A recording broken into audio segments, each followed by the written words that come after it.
দাদু, দাদু আমার জন্য কিছু কিনেছ? দাদু আমি তো তোমার জন্য চকলেট কিনতে চাই। তুমি আর কি খেতে চাও যেগুলো তোমার জন্য কিনবো?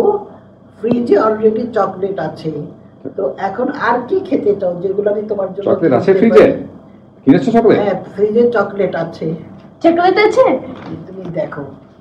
আর তুমি আর কি খেতে চাও? চকলেট। Yes.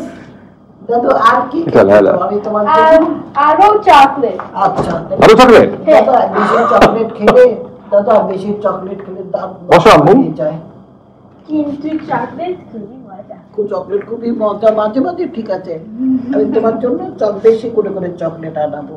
ইয়া, আর দাদু দাদু দাদু আর আর আমি পেয়ারা খেতে চাই। পেয়ারা? হ্যাঁ। ইয়ার না, পেয়ারা তো বাজারেই পাওয়া যায়। হ্যাঁ। আর আর তরমুজ আর লিচু। লিচু? আচ্ছা, লিচুর সময় দেখি এখন কি লিচুর সময় কিনা জানতে হবে। হ্যাঁ।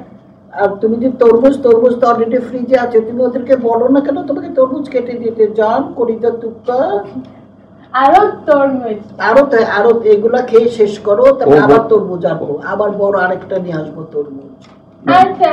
মা ও বলতে চাচ্ছে ফ্রিজে তরমুজ আছে সব খেয়ে ফেলেছে ও। না, খাইনি, আছে। শেষ হয়ে গেছে।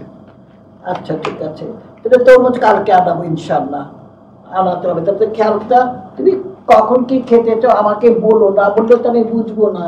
এই যে তুমি তরমুজের কথা বললে আমি বুঝলাম তরমুজ আনাবো, ঠিক আছে। তরমুজ আর যা খেতে চাও তুমি দাদুকে বলো, কলিজার টুকরো টুকটুক, কিন্তু আনহেলদি জিনিস না।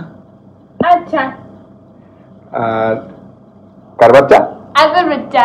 আব্বা কার বাচ্চা? দাদুর বাচ্চা।